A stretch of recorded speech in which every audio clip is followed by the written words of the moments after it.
straight on to John Hagel from the Deloitte Center for the Edge. John.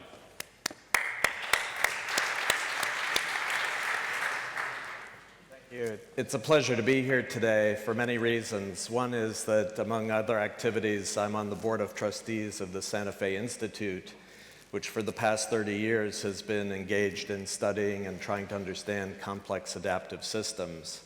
And some of the first books I read were by Peter Drucker, and ever since he's been a beacon for me in terms of understanding where and how business needs to change over time. Of course, at one level, society and the economy have been complex adaptive systems since the beginning of history. But I think for reasons that have been discussed already, the degree of complexity is actually increasing over time. And what I want to focus on is the increasing disconnect between, on the one hand, linear institutions, linear practices, and linear thinking, and the nonlinear world that is rapidly evolving around us. There's one way to potentially illustrate that disconnect based on some research we've done at the Center for the Edge. We asked a fairly simple question in the United States, which is, how are companies doing? Not in the most recent quarter, not in the most recent year, or even several years, but over a period of decades. To our surprise, we did a survey and tried to find anybody who had even asked that question. And nobody had asked the question, much less answered it. So we set out to answer the question by looking at performance, and we can debate whether it's a reasonable measure. We think it's good enough. We took as a measure of performance return on assets. And we looked at all public companies in the United States, every single one, not a sample, every single one since 1965 to today. What we found was quite interesting. Over that time period, return on assets has basically collapsed. It's declined by 75%. There is absolutely no sign of it leveling off, certainly no sign of it turning around. It puts into context all this debate in the business press about the economic recovery. How are we doing? What's the speed? What's the sustainability? There is a much longer-term trend that we think illustrates this disconnect between our institutions and the world around us. I'm struck increasingly when I'm in boardrooms of the metaphor that emerges of the Red Queen. You know, Red Queen ran faster and faster just to stay in the same place. I like to point out to executives that actually the Red Queen had it very good. She ran faster and faster and stayed in the same place. We're running faster and faster and falling farther and farther behind. So I think it raises a question as to what to do about this. What is the answer?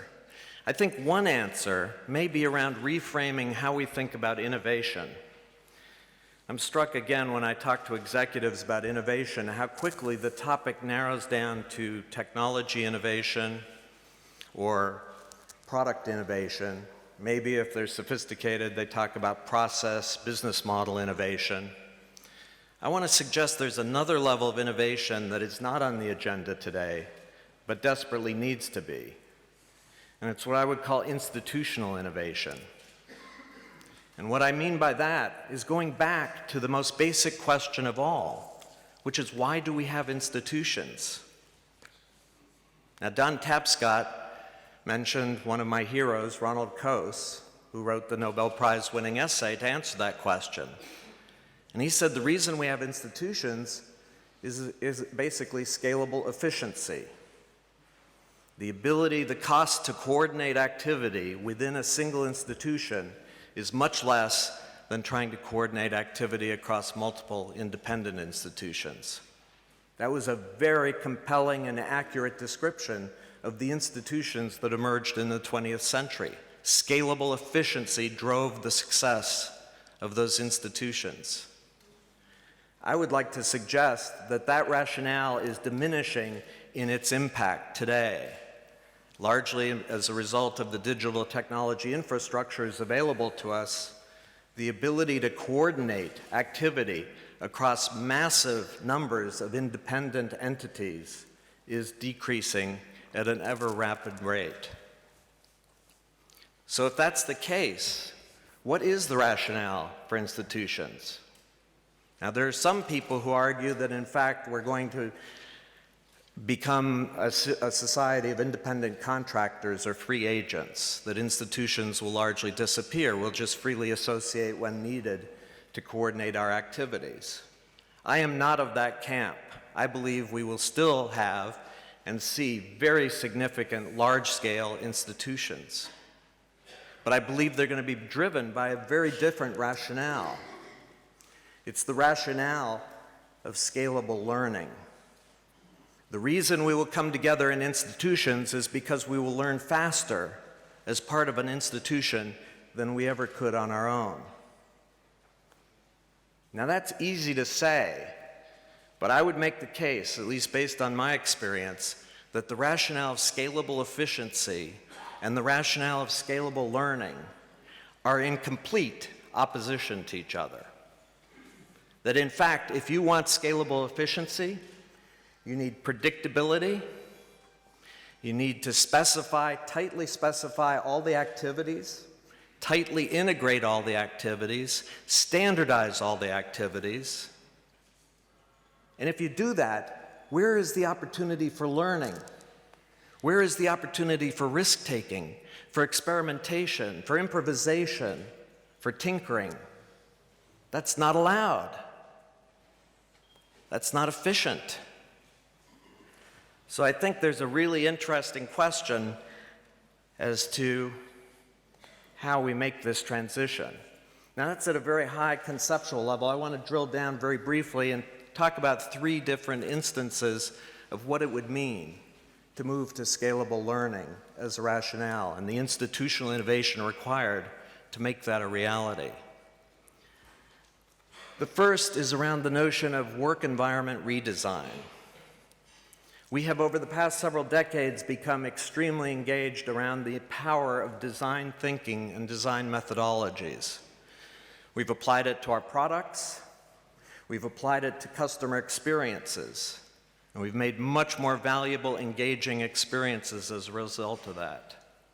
I'd like to suggest there's an opportunity to take that design thinking and design methodology and apply it to ourselves in our work environments. If we took scalable learning as the top priority, how would we redesign our work environments? And by work environment, I mean everything, not just physical environments, the virtual systems and platforms that shape our work environments, the management systems that shape our work environments. What would it mean to systematically, holistically redesign our work environments to accelerate learning? Just as one quick example, a company called LiveOps runs outsourced call centers for larger companies. The interesting observation about LiveOps is it has no call centers. It has 20,000 people who work for them from their home.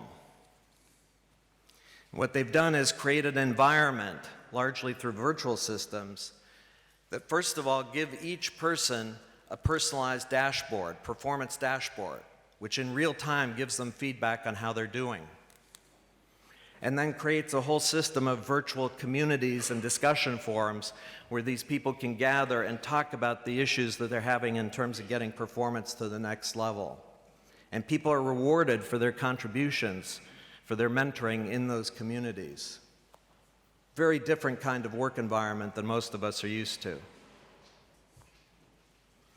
Second aspect of taking scalable learning seriously is based on a quote, one of my favorite quotes by Bill Joy, a Silicon Valley entrepreneur, founded Sun Microsystems.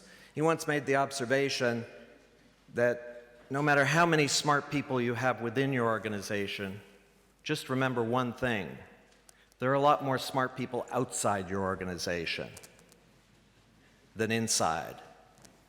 And if you're really serious about scalable learning, you have to find a way to connect all those other smart people. It's not just about the people within the 4 walls of your organization.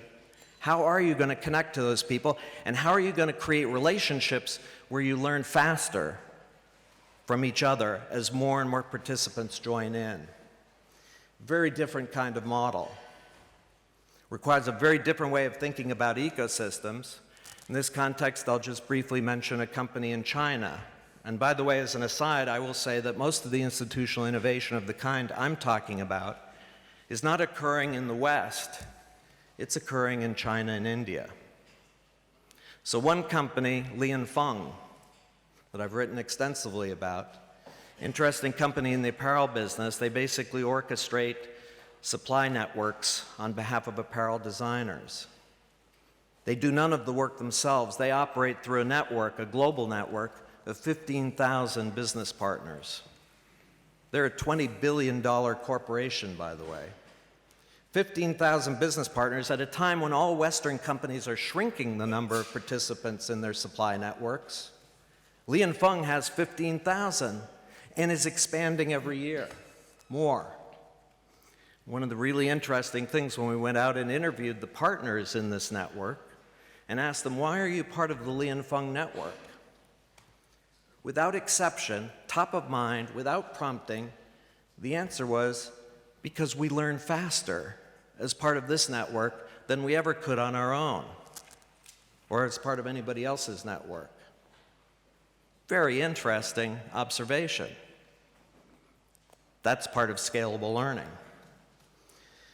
There's a third aspect of scalable learning that I'll just briefly mention because I'm very grateful to Charles Handy for having raised it. It's a topic of passion. And for reasons that I won't go into right now, but I have a strong belief that if we take scalable learning seriously, we have to instill passion in every single participant in our organizations. And I'll just mention one other piece of research that we've done. Looking at the US workforce, we went out and did a systematic survey of the US workforce. If you look at the US workforce, 11% of the workforce is passionate about the work they do. 89% are not. If you believe scalable learning is a compelling rationale, that has to change. And by the way, just to be provocative, I will say that that 11% is not a sign of failure. It is a sign of success, because scalable efficiency and predictability demands that you squash passion. Passion cannot coexist. So it's a sign of success. We have succeeded. So I just briefly want to, in the closing minutes, say that my belief is that if we take this institutional innovation seriously and systematically look at what it takes to move from scalable efficiency to scalable learning, I think there's a huge upside. I started my business career at Boston Consulting Group many, many years ago.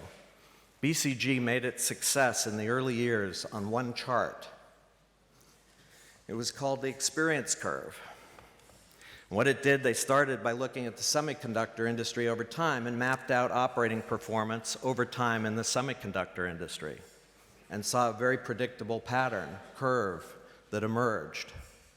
Over time, they looked at an increasing array of markets and industries around the world, everything from Japanese beer to toilet paper. All those industries demonstrated that experience curve. Very predictable pattern of performance improvement in a market or industry.